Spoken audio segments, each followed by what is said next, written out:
আপনি কোন আল্লাহকে ভুলে গেছেন? আমি অনেক লেকচারে বলেছি, প্রায় বলি কথাটা যে আল্লাহ পাক ছাড়া সত্যিকার অর্থে আমাদের আপন বলে কেউ না।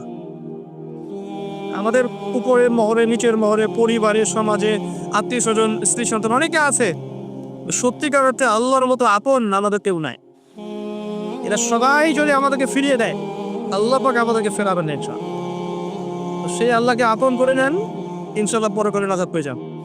একদিন রাস্তায় চলতে গিয়ে দেখেছিলাম ফজর নামাজের পর যে কোন একটা গাড়ি সম্ভবত একটা কুকুরের বাচ্চাকে মেরে দিয়ে চলে গেছে।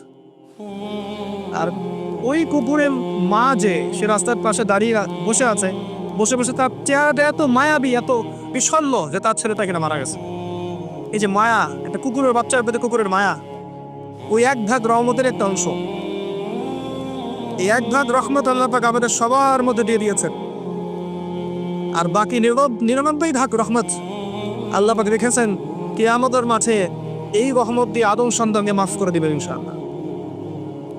আমরা সে আল্লাহকে ভুলে গেছি এখন। আমরা সে আল্লাহর জন্য সালাত করতে চাই না, সে আল্লাহর জন্য যাকাত দিই না, সে আল্লাহর জন্য দিনের জন্য আমরা কাজ করি না।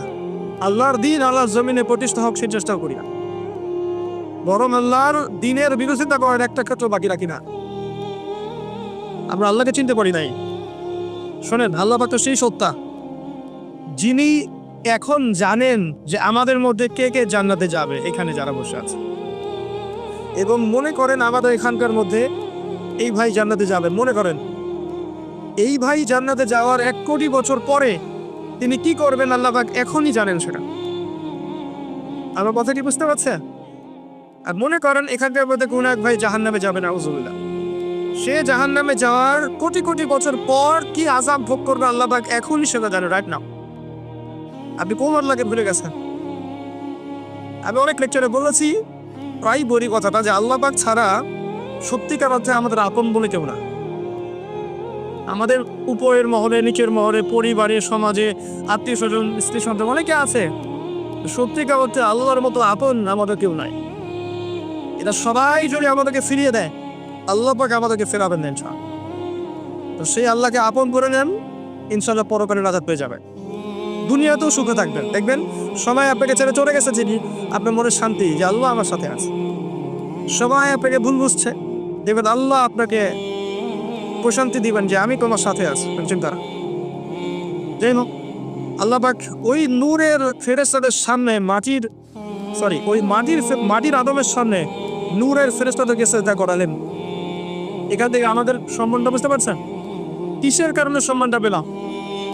ফিজিক্যাল গঠনের কারণে? কিসের কারণে বলো তো? জ্ঞানের কারণে। আল্লাহ বলেছেন সূরা আলাকের মধ্যে, আল্লামাল ইনসান মা লাম ইয়ালাম, আমি সেই জ্ঞান শিক্ষা দিয়েছি যে জ্ঞান মানুষ জানতো না। আমরা সৃষ্টিগতভাবে জ্ঞানী ছিলাম না, আল্লাহ তার জ্ঞান থেকে আমাদেরকে জ্ঞান দিয়েছেন, এবং বাই ডিএনএ এই জ্ঞানটা আমাদের মধ্যে ছড়িয়ে পড়েছে। এখন আদম আলাইহিস সালামকে বলা হবে জান্নাতে থাকো, তার সঙ্গীর প্রয়োজন ছিল। আল্লাহ পাক আদম থেকেই হাওয়াকে সৃষ্টি করলেন আলাইহিস সালাম। একটা শর্ত দিয়ে দিলেন। শর্তটা কি ছিল? ওয়ালা তাকরাবু হাযিহিস শাজারা, এই গাছের কাছেও যাবে না। যেমন আল্লাহ অন্য সূরায় বলেছেন না, ওয়ালা তাকরাবু জিনা, জিনার ধার কাছেও যাবে না।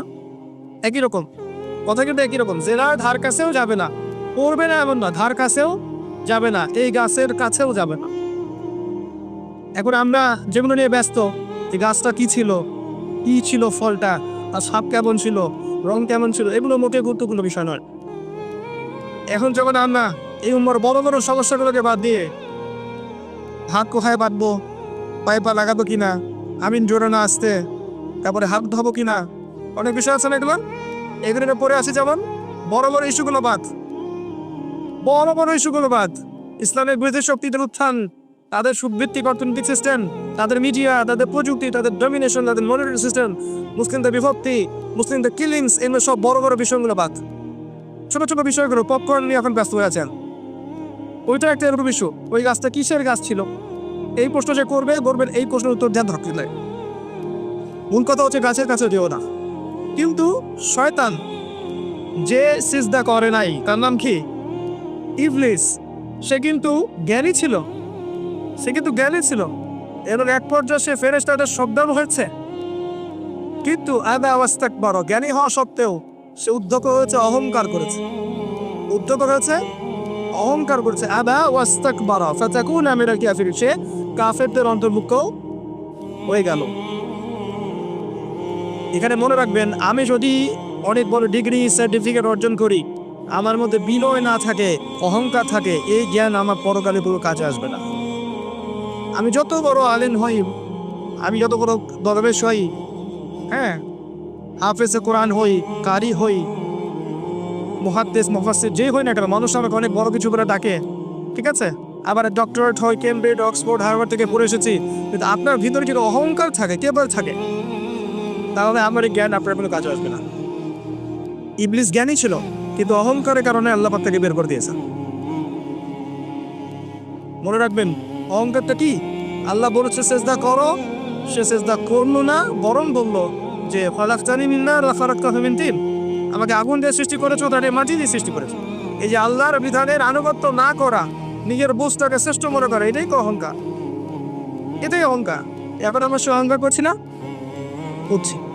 আল্লাহ বোঝা তৌফিক দান করুন। এরপর আল্লাহ পাক পরীক্ষা নিলেন, আল্লাহ পাক আগেই জানতেন এগুলো হবে, তাই না?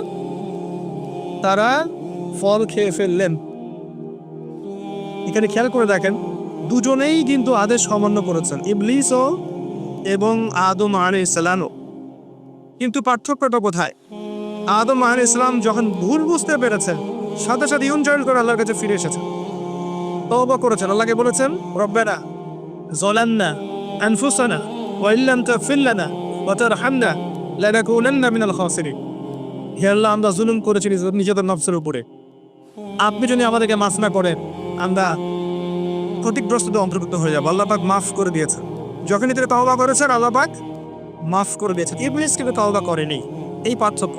এবার তওবা কবুল করার পরে, এই জায়গাগুলো একটু ভালো করে বোঝেন, তওবা কবুল করার পরেও আল্লাহ পাক কিন্তু আর জান্নাতে থাকতে দিলেন না, তাই না? এবার সেখান থেকে নামিয়ে দিলেন এই পৃথিবীতে। সূরা বাকারা 38 এবং 39 নম্বর দুটো পড়ে দেখবেন। এখানে একটা আপনি মূলনীতি পাবেন। আল্লাহ নামিয়ে দিচ্ছেন আর বলছেন যে তোমরা উভয়ই নেমে যাও, তোমরা উভয়ই পৃথিবীতে নেমে যাও। ফাইম্মা ইয়াতিয়ান্নাকুম মিন্নি হুদান, তোমাদের কাছে আমার পক্ষ থেকে হেদায়েত আসবে। টাইম টু টাইম হেদায়েত আমার পক্ষ থেকে আসবে, আসমানি কিতাব, নবী রাসূল আসবেন। ফামান তাবিয়া হুদায়া, যারা আমার হেদায়েত মেনে চলবে, ফালা খাউফুন আলাইহিম ওয়া লা হুম ইয়াহজানুন, তাদের কোনো ভয়ও থাকবে না, কোনো দুশ্চিন্তাও থাকবে না। ঠিক আছে কথা? এই সুন্নাত চলে আসছে না? প্রত্যেক যুগে যুগে আল্লাহ পাক আসমানি কিতাব পাঠাচ্ছেন না, নবী রাসূল পাঠিয়েছেন না, সর্বশেষ নবী মুহাম্মদ সাল্লাল্লাহু আলাইহি ওয়াসাল্লাম পর্যন্ত পাঠিয়েছেন। এটা একটা সূত্র।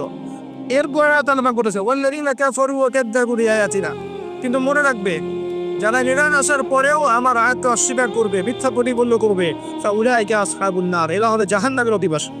হুম ফিহা খালিদুন, তারা সেখানে চিরস্থায়ী হবে। এই হচ্ছে কোরআনের সহজ সরল একটা জীবন দর্শন। আল্লাহর হেদায়েত আসবে, আপনি যদি মানেন, ইনশাল্লাহ আপনি সেই জান্নাতে যাবেন যেখান থেকে এসেছেন। যদি না মানেন, আল্লাহ বলেছেন চিরস্থায়ী জাহান্নামে দিবেন ইবলিসের সাথে, এবং সেখানে আপনি চিরস্থায়ী হবেন, কেউ আপনাকে বাঁচাতে আসবে না। এই হলো সহজ সরল জীবন দর্শন।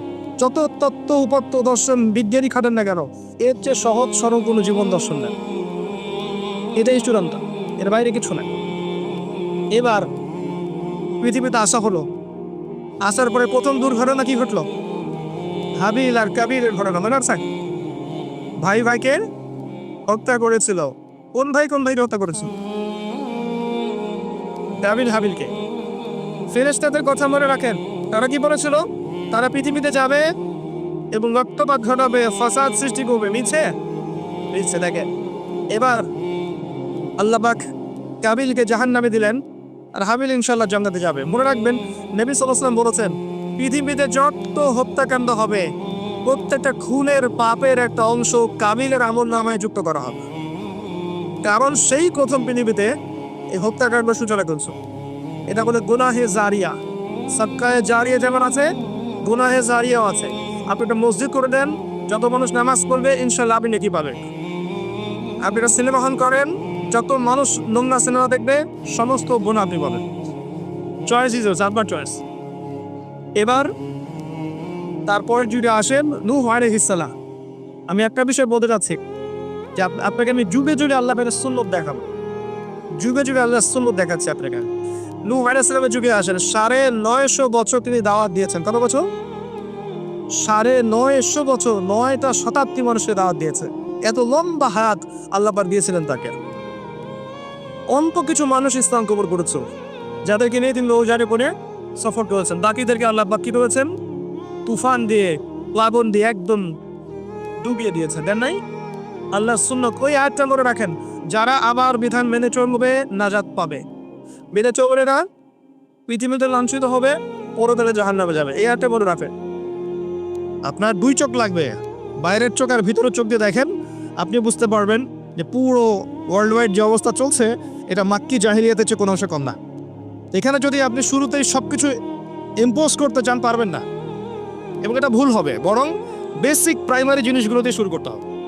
নামাজ দিয়ে শুরু করেন, জ্ঞান চর্চা দিয়ে শুরু করেন, ইত্তেবায়ে সুন্নাহ দিয়ে শুরু করেন, পারিবারিক আদর্শ সুন্দর করার দিক দিয়ে শুরু করেন, সামাজিক কাজ করেন, বেসিক জিনিসে শুরু করেন। আগে যদি চলে যান খেলাফতে প্রতিষ্ঠা করব, বড় বড় টার্মগুলো আগে ইউজ করেন, আপনি ভুল করেন। তার বেস ঠিক নাই। একটা বাড়ি বানাবেন যার ভিত্তি নাই, এখানে 10 তলা 20 তলা উঠবে? উঠবে না। বেসিক আমার সমাজের বেশিরভাগ মানুষ দেখবেন নামাজ পড়ে না, ম্যাক্সিমাম পড়ে না নামাজ। ম্যাক্সিমাম ছেলে মেয়ে দেখবেন কোরআন পড়তে পারে না, তিলাওয়াত করতে পারে না। নবী সাল্লাল্লাহু আলাইহি ওয়াসাল্লামের জীবনী কখনো পড়েও দেখে নাই। তো বেসিক যখন ঠিক নাই, তখন কি এই জেনারেশনকে দিয়ে আপনি ইসলামের বড় বিজয় কামনা করছেন? হবে না। শুরু থেকে কাজ করতে হয়। যাই হোক, ইসলামের বাইরে কিছু নাই আল্লাহর কাছে। যদি কেউ তালাশ করে তাহলে সে ভুল করবে। এখন এই ইসলামের পিলার নবীজি বলেছেন 5টা। কয়টা?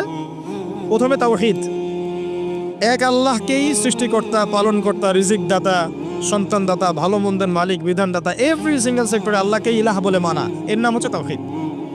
এর বাইরে কেউ যদি মনে করে আল্লাহ ছাড়া অন্য কোন ইলাহ আছে, নাউজুবিল্লাহ, বা আল্লাহ আছেন অন্য ইলাহ আছে, আল্লাহ ছাড়া কারো জন্য সেজদা করে, অন্য কারো কাছে দোয়া করে, অন্য কারো জন্য নজর মানত করে, আল্লাহ ছাড়া অন্য কারো নামে কসম করে, অন্য কারো নামে কুরবানি করে, ইত্যাদি ইত্যাদি, আল্লাহকে বাদ দিয়ে গায়রুল্লাহর ইবাদত করে, তাহলে শিরক হয়ে যাবে। কি হয়ে যাবে? আর শিরকের পাপ থাকা অবস্থায় বিনা তওবায় যদি কেউ মারা যায়, 99% সম্ভাবনা হচ্ছে এই ব্যক্তি জাহান্নামে যাবে, কোনো সুযোগ নাই। সূরা নিসা আল্লাহ পাক বলেছেন, ইন্নাল্লাহা লা ইয়াগফিরু আন ইউশরাকা বিহি ওয়া ইয়াগফিরু মা দুনা যালিকা লিমান ইয়াশা। আল্লাহ পাক তার সাথে শিরকের গুনাহ মাফ করেন না, এছাড়া যে কোনো গুনাহ যাকে ইচ্ছা মাফ করতে পারেন। শিরক থাকলে সে মান রব্বকে উত্তর দিতে পারবে না। আরেকটা মুহাম্মদুর রাসূলুল্লাহ, অর্থাৎ আপনাকে আমল করতে গিয়ে, ইবাদত করতে গিয়ে একজন ব্যক্তিকে রোল মডেল মানতে হবে। তিনি হচ্ছেন কে? মুহাম্মদুর রাসূলুল্লাহ সাল্লাল্লাহু আলাইহি ওয়াসাল্লাম। জীবনের প্রতিটা কাজ তার মতো করে করার চেষ্টা করতে হবে। আপনার বাথরুম থেকে নিয়ে করে সব কিছু, ঘুমানো থেকে শুরু করে, ঘুম থেকে ওঠা, বাথরুমে যাওয়া, খাওয়া দাওয়া, আপনার পোশাক পরিচ্ছদ, আপনার কথাবার্তা, চলাফেরা, পরিবার, ব্যবসা, এভরি সিঙ্গেল সেক্টর আপনাকে নবী সাল্লাল্লাহু আলাইহি ওয়াসাল্লামের সুন্নত মতো করার চেষ্টা করতে হবে। চেষ্টা করতে হবে। আমি আমারও বলছি, আমি জানি আপনি পারবেন না, আমিও পারবো না। 100% আপনি পারবেন না, এটা সম্ভব না। 100% কেউ দাবি করতে পারবে যে আমি সুন্নতের উপর আছি? পারবে না। কিন্তু চেষ্টা, আল্লাহ পাক কি দেখবেন? চেষ্টা করছে আমার বান্দা। হয়তো ঘুমাতে পারছি না, এখন তো আমরা ঘুমাতে পারিও না। এই যে এখন আমাদের ঘুমানোর কথা, এখন এক ঘুম দিয়ে ওঠার কথা। এশার নামাজ কখন পড়ছে? 8টা 8:30টায়। তো এখন বসে বসে ওয়াজ করছে, জানি না এই ওয়াজে কি ফায়দা হবে। সত্যিকার অর্থে এখন আমাদের ঘুমানোর কথা ছিল। ট্রেডিশনগুলো এমন হয়ে গেছে, আমরা ঘুমাচ্ছি রাত 3টা। কি বলবো, আসলে সবাই এর মধ্যে পড়ে গেছে, আমি আপনি সবাই। এমন একটা সিস্টেম চলছে যে দিন রাতের জায়গায় চলে আসছে, রাত দিনের জায়গায় চলে গেছে। খেয়াল করে দেখেন, নবী সাল্লাল্লাহু আলাইহি ওয়াসাল্লাম রাতে তাড়াতাড়ি ঘুমাতেন, শেষ রাত্রে উঠতেন, ইবাদত করতেন, ফজরে একটা রিফ্রেশিং মাইন্ডে তিনি সকাল করতেন। আর আমাদের খেয়াল করে দেখেন, আমরা এই জেনারেশন যারা আছে বেশিরভাগই দেখা লেট নাইট, এবং দিনটা ওদের জন্য ছোট হয়ে যায়, দেরি করে ওঠা। তো সকালের বারাকাটা আমরা বঞ্চিত হচ্ছে। আল্লাহ পাক আমাকে এবং আপনাদের সবাইকে যেন তৌফিক দান করে, যাতে আমরা সকালের বরকতটা পেয়ে যাই আল্লাহ। এবং এই অভ্যাসটা কঠিনভাবে আঁকড়ে ধরতে হবে। আল্লাহ পাক তৌফিক এনায়েত করুন আমাকে, আপনাকে, সবাইকে আল্লাহ। তো সুন্নতের কথা বলছিলাম যে প্রতিটা কাজে সুন্নত চেষ্টা করতে হবে। হয়তো আমরা পারবো না, কিন্তু আল্লাহ পাক আমাদের চেষ্টা দেখবেন, এতটুকুই। 2 নম্বর, আল্লাহ নবী সাল্লাল্লাহু আলাইহি ওয়াসাল্লাম বলেছেন, ওয়া আন তুকিমাস সালাহ। ইসলামের সেকেন্ড পিলার কি? সালাত। 5 ওয়াক্ত সালাত আদায় করার চেষ্টা করতে হবে না, নিজের উপর আবশ্যক করে নিতে হবে। আপনি যাই করেন, আমার কথা শোনেন, আপনি যাই করেন, যত পাপই করেন না কেন, নামাজটা ছাড়েন না। নামাজটাই আপনাকে ইনশাল্লাহ পাপ থেকে দূরে রাখবেই ইনশাল্লাহ। যে ব্যক্তি নামাজ পড়ে তার মধ্যে একটা মনের মধ্যে একটা ভয় কাজ করে যে আমি নামাজ পড়লাম, কিভাবে ঘুষ নিব? নামাজটা পড়লাম, কেন সুদ খাবো? নামাজ পড়লাম, কেন মানুষকে ঠকাবো? তার মনের ভিতর কিন্তু একটা সারা একটা নকিং হবেই। সালাত আপনাকে সমস্ত অশ্লীল এবং গর্হিত কাজ থেকে বিরত রাখবে ইনশাআল্লাহ। নামাজটা ছাড়েন না, যত পাপ করছেন করেন, আমি বলি নামাজ ছাড়েন না। ইনশাআল্লাহ একদিন নামাজই আপনাকে পাপ থেকে বের করে আনবে ইনশাআল্লাহ। শয়তান আপনাকে হতাশ করতে চাইবে, শয়তান আপনাকে হতাশ করতে চাইবে যে তুই তো গার্লফ্রেন্ডের সাথে কথা বললি, রাতের বেলা পর্ন দেখলি, তুই তো ফ্রি মিক্সিংয়ে আছিস, তুই মাদক দ্রব্য খাচ্ছিস, তুই কাজে ফাঁকি মারিস, তুই ট্যাক্স আদায় করিস নাই, দুর্নীতি করছিস, তুই আবার নামাজ পড়বি কেন? শয়তান আপনাকে এগুলো বোঝাবে, কিন্তু নামাজ তো আমার শোভা পায় না, আমি তো অনেক পাপী মানুষ, এই ধোকায় পা দিবেন না। আপনি নামাজ কন্টিনিউ করতে থাকেন, ইনশাল্লাহ আল্লাহ পাক আপনাকে পাপ থেকে বের করে আনবেন ইনশাল্লাহ। ওই নামাজটা যদি ছেড়ে দেন তাহলে আর কোনো হাতিয়ার বাকি থাকবে না। আর আপনি যত পাপ করেন না কেন, মায়ুস হবেন না, মন ছোট করবেন না। আপনার একটা সেজদা, যে সেজদা আপনি চোখের পানি ঢেলে দিয়েছেন আল্লাহর কাছে, যে আল্লাহ আমার ভুলগুলো তুমি মাফ করে দাও, আমার তওবা তুমি কবুল করো, ইনশাল্লাহ দেখবেন ওই একটা সেজদা যদি কবুল হয়ে যায়, আল্লাহ পাক আপনার সব গুনাহ মাফ করে দেবেন ইনশাল্লাহ। হতাশ হবেন না। শয়তান হতাশ করতে চাইবে মানুষকে, শয়তান মানুষকে হতাশ করতে চাইবে। এমনকি আপনার যদি পাহাড়ের পরিমাণ ঋণ থাকে, ওই ঋণ শোধ করার ব্যবস্থা আল্লাহ পাক করে দিবেন ইনশাআল্লাহ তাআলা। হতাশ হবেন না, নামাজ ছাড়েন না। আর আমি একটা কথা বারবার বলেছি, আবারও বলছি যে চলমান যে 3G 4G নামাজগুলো চলছে, এগুলো থেকে নিজেকে দূরে রাখবে। সব এখন ডিজিটাল, নামাজও ডিজিটাল। দেখা যায় যে 5 মিনিটের মধ্যে 4 রাকাত নামাজ শেষ, মাশাআল্লাহ। ইমাম সাহেব যদি 10 মিনিট পড়ায় দেয় তাহলে তো তার চাকরি নট। বোঝেন না এত তারা, আমার সময় নাই, আমরা ব্যস্ত মানুষ, এত সময় লাগে নামাজ পড়তে? ইমাম সাহেবকে বলছে, কমিটি ইমাম সাহেবকে চার্জ করছে, অথচ ইমামের উচিত তাদেরকে চার্জ করা। উল্টে গেছে এখন আর কি। ওইদিকে আসবো আমি। দাসী তার মনিবকে জন্ম দিবে, মানে সমাজের ন্যায় অন্যায়, ভালো মন্দ, হক বাতিলের মানদণ্ড উল্টে যাবে।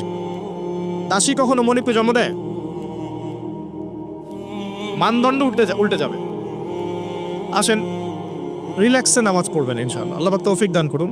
নামাজের মধ্যে যা পড়ছেন এটাকে বোঝার চেষ্টা করতে হবে অর্থটা, তখন দেখবেন নামাজে মনোযোগ বাড়বে ইনশাআল্লাহ। তার আগে অজুটাকে ভালো করে করবেন, তাড়াহুড়া করে অজু করবেন না, রিল্যাক্সে অজু করেন, অজুর অঙ্গগুলোকে সুন্দর করে ধরুন। অজু পরিষ্কার হয় না, এই জন্য নামাজে মনোযোগ থাকে না। আর একটা বদ অভ্যাস আমারও আছে, আপনাদের সবারও আছে আমি জানি, অজুতে আমরা যে পরিমাণ পানি খরচ করি, এই পরিমাণ পানি দিয়ে নবী সাল্লাল্লাহু আলাইহি ওয়াসাল্লাম গোসল করতেন।